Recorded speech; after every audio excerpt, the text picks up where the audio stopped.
I want to speak to Boris. Yeah, I'm just wondering if he's, I just need to know if he's heard our 3 demands yet. We need to tell the truth.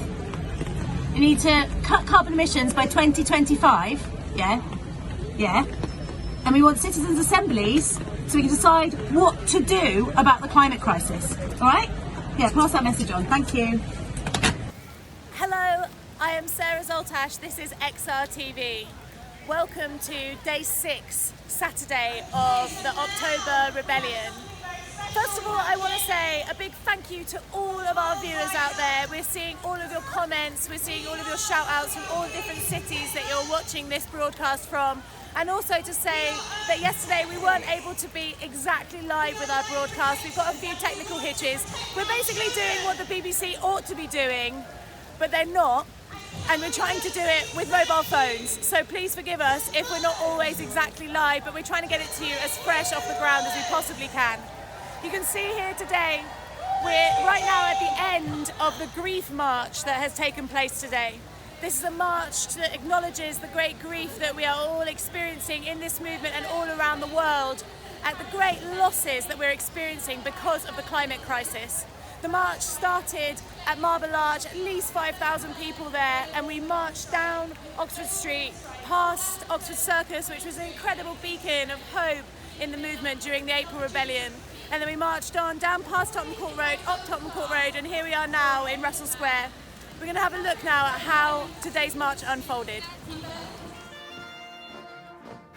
We're here on the grief march. There's lots of people who've come down today, lots of people who've got the day off, and they're joining in this march of grief. What are we grieving?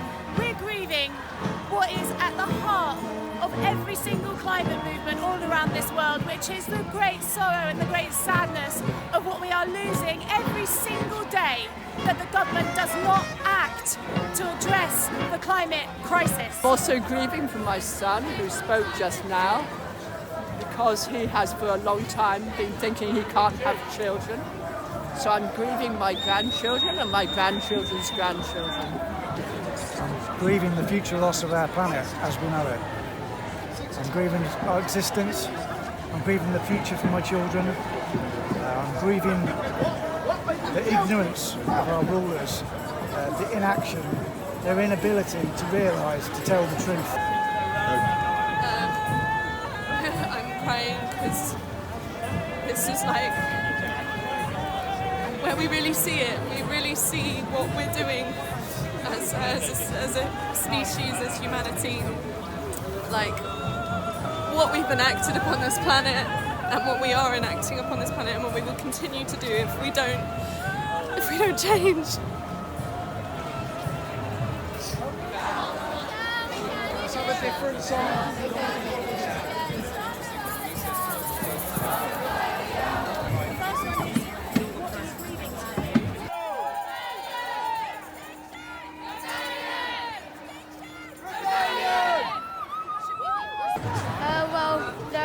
Of animals becoming extinct, and there is a lot of litter that people just drop on the floor, which goes into the seas, and there's lots of animals, and everything get too hot, all the icebergs are melting.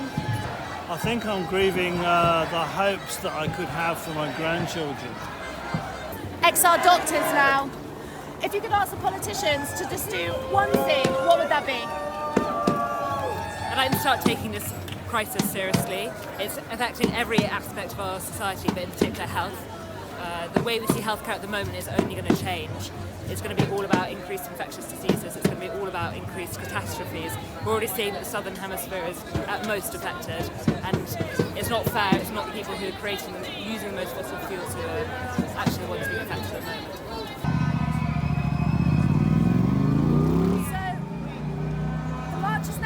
Oxford Circus, which was a beacon in the April Rebellion. We all remember the pink boat that was here. You can really feel the energy in the march as we return to this place that we held so strong in April. What would you say to people at home who are watching this? I'd say come and join us. This is really important. This is all of our futures, and we're all going to have to get involved together to solve this problem. It's absolutely massive. It's not going away. It's going to get worse. So come and join us. Everyone is here and you'll be welcome. So really moving stuff there from people who have been marching today in the rain. You can see that for so many people, this sense of grief that they feel is really about a sense of justice, about a sense of what they think is right and what's wrong. We here at XRTV really believe that for you, the viewer, the justice involves telling the truth about what's happening on the ground. And if you want bigger news outlets like the BBC to tell the truth about what's happening on the ground, we really implore you to please write to them. They're receiving all of your complaints, and the more people who write to them and say, please cover XR in its fullness, with its full story that it's telling, the more they'll listen to that and the more they will be moved to tell that truth.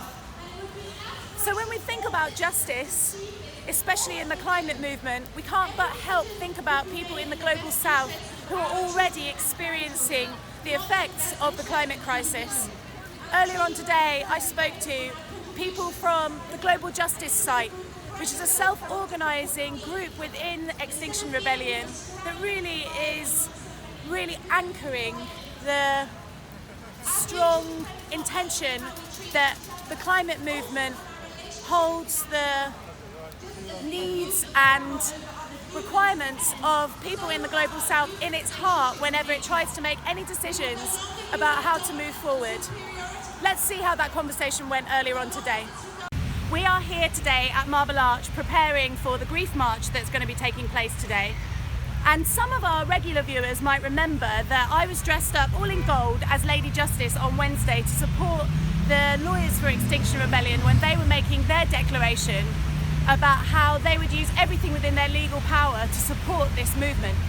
I'm joined today by representatives from Global Justice, really speaking about the heart of justice issues in this movement. Hello Ali, hi Cameron, hi Adam. So I'm aware that the ideas around global justice that are present in this rebellion came out of quite a challenging seed that was planted in the April Rebellion. I think that some people feel that XR needs to be an apolitical movement to be able to bring together everyone who is affected by the climate crisis. What do you say to our viewers, people in the movement, and maybe people outside of this movement who think that the climate movement needs to be apolitical? Well, I would say to them that I think it's a little bit late for that, if there ever was a time for it to be apolitical to begin with. We have to understand that, yes, while the majority of us, the vast majority of us, are in this together, first of all, not everyone around the world will be affected in the same way. And that is because of global politics as we know it today, and historical global politics, but also that there are a handful of people who are knowingly and willingly profiting of climate change and of ecological destruction. And so we have to understand that politics which defends those interests are not on your side, they're not your friends. And that includes, I'm afraid, the police. The police, I mean, on the first day, for example, even before we began any of the protests, things were being seized already on the weekend. We're aware, like we said, that our actions are causing disruptions, for people's commutes, and of course it's annoying, we understand that. But the inaction of the government on climate change is also causing millions of deaths around the world. And when you understand which side the police is protecting there, then you realize that this is entirely political. So if you want to look at it in terms of beyond party politics, in terms of building grassroots movements from the ground, absolutely we 100% believe that, and that's what we're trying to do in terms of creating a network of solidarity of groups who are on the front lines of climate change, predominantly in the poorer parts of the world, in the global south, who've been fighting this fight for decades. But if you want to call it beyond politics, well, I think that's just not telling the whole story, really. Yes, and in telling the story is something that's really important to us at XRTV. We've been hearing from our viewers that we are basically the only media channel that's telling the truth on the ground. Everyone else is skewing the story and trying to spin some narrative that serves their interests. How is Global Justice working, the Global Justice organisation within XR, working to represent the different constituent parts that are inside that part of the movement? For us, I think it's less about us trying to represent, but us trying to build a bridge. So XR is telling people to tell the truth. We need to listen to the truths of the people who've been fighting this fight for a long time. So we're working with people from the Global Women's Strike, from the Pabari Solidarity Network. We're standing in solidarity with Kurdish solidarity marches, and we're listening to these struggles, and we're not trying to represent people. What we're trying to do is to build a bridge with XR so that those groups can represent themselves and be listened to and respected and learn from in a way that they haven't been in the past, and that's what we're hoping to achieve. And I think that's so important, and in that way I really feel a connection to our siblings in the climate movement in the US, who really put the voices of Indigenous people at the forefront of what they're trying to do. So this feels to me like it's really evolving the conversation within XR. In what ways do you feel like what you're doing within global justice differs from and is evolving XR as a movement? Well, I think the first thing we bring is an analysis that says that the system is the root cause of climate change, and that's what we have to fight. So I mean, I realised this when I read an article by Asad Raymond and Red Pepper, where he said that basically, if we transition to renewables, the amount of metals and minerals we have to mine would increase, and metal and mineral mining is responsible for about half of global emissions and 80% of natural biodiversity loss. And that's extraordinary. So the system itself has to change. The way we produce and the way we distribute has to change completely.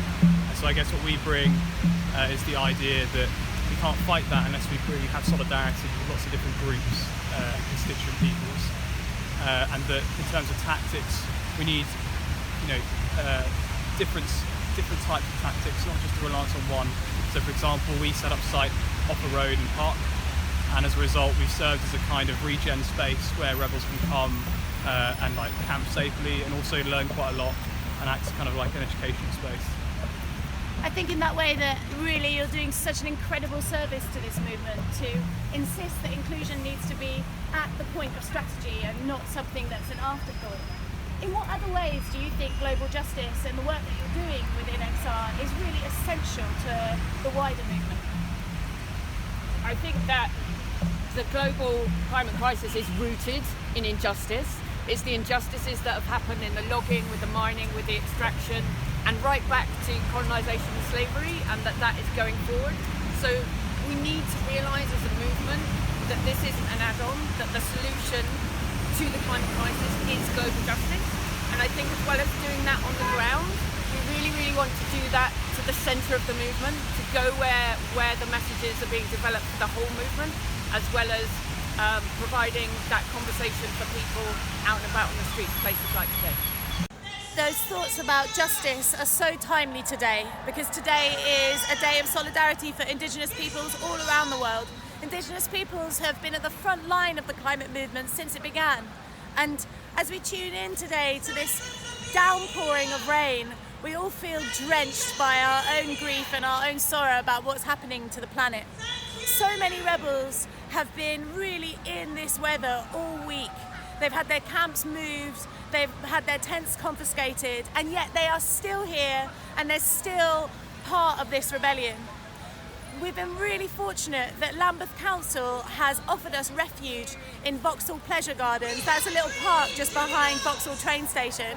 Lambeth Council, I think one of the reasons that they're so favourable towards us is because the movement has some friends at Lambeth Palace, which is the residence of the Archbishop of Canterbury, and we know that he is definitely in support of what we're doing here. And to try to feel into how those rebellions, those rebels, they're feeling at Vauxhall Pleasure Gardens, we have a report from XR TV's Luke.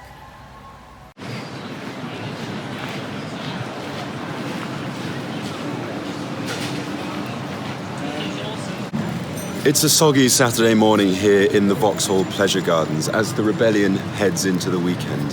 And as you can see behind me, it's become a sea of tents where rebels from all the sites across London that have been closed down by police are seeking sanctuary away from the disruption taking place in Trafalgar Square.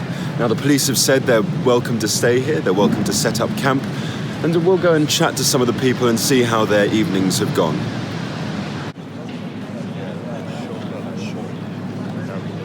Just over the river from the relative chaos of central London, Vauxhall offers a stark contrast to Trafalgar Square. While police presence is noticeable, the general atmosphere is far less tense. One activist said that they were relieved to find a place where no actions are being planned. But they can recuperate and regather. And after a week of protest in which the police have been keen not to allow activists to settle in one place for long, many are glad of a place to call home. So there's loads of we'd have to move it. With all the moving parts of the rebellion, a particularly important job is that of the stewards. And with such a fluid situation, I'm joined by Izzy, who's a steward at the Vauxhall Pleasure Gardens site. And I'm just wondering how your job's going. It's been a little bit difficult because everybody is spread everywhere in a fairly big park. And so it's just running around trying to find out where everybody's friends are and where all the multiple facilities are supposed to be in one place, but I've gone everywhere. But, you know, it's quite nice. It's nice to meet everybody. And for you as a steward, you've sort of got a very specific job, but how are you finding that job's evolved over the course of the week? It's definitely just doing whatever is more important at that time because I think everybody just assumes you're just here and point people in different directions, but if people suddenly help moving something or help in the kitchen, it's just kind of somewhat of a handyman or just every jack of all trades kind of position, just whatever needs to be done. At the moment there are no plans for the camp to be moved on. Music to the ears of many of those who've been dragging their tents, beds and equipment from one spot to another.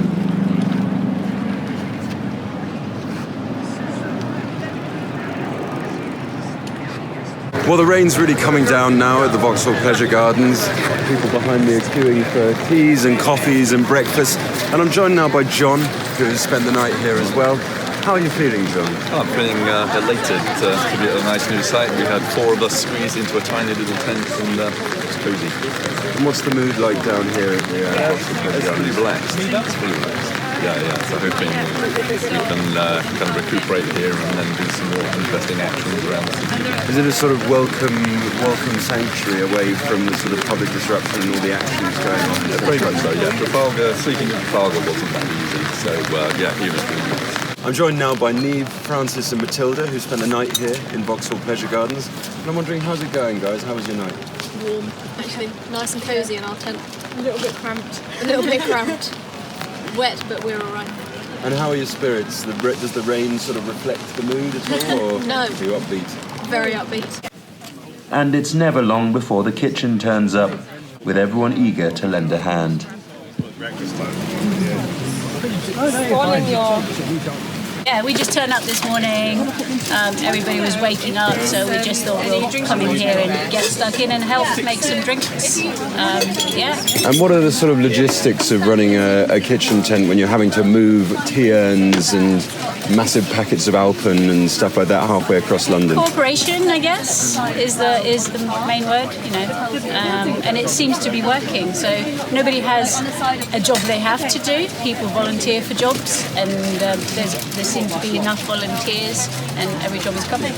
I think without even asking, you know, people just come up constantly asking if they need, you know, if we need any help here in the kitchen. So, you know, you don't even have to ask, people just offer their help. It was so good having a purpose. It's like I felt I had a purpose. It gave me focus, it gave me purpose, energy, excitement all day, every day. But when I got to Vauxhall, I didn't really have that anymore. So this morning I was a bit lost. And then I started washing up, and I ended up cooking sausage and vegan sausage and potato, and found myself in a washer-upper / sous chef role.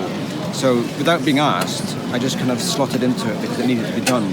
Really touching scenes there. We see that people are just willing to pitch in and help each other out in this ever-moving, ever-morphing rebellion. And that goes to the heart of the movement.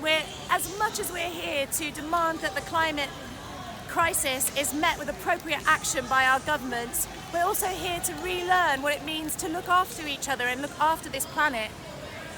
Now, you know, this isn't just a story of like one movement or one bunch of people. This is a story of so many individuals, so many characters who are rising up to the occasion, as in this incredibly fluid environment where hour by hour everything is changing. We see people's incredible resilience, their generosity, their kindness to each other, and their determination to carry on being in this rebellion because we know just what it means. In all of that change, the one thing that has not changed is Extinction Rebellion's 3 demands. We demand that our governments tell the truth. about what is happening around the world and they act accordingly. We demand that we cut carbon emissions to net zero by 2025. And we demand that we hold citizens' assemblies so that people from all over society have a say in how we move forward. There is also the fourth demand that we've heard of today from the global justice movement, that any way that we move forward really takes these factors about global justice into account.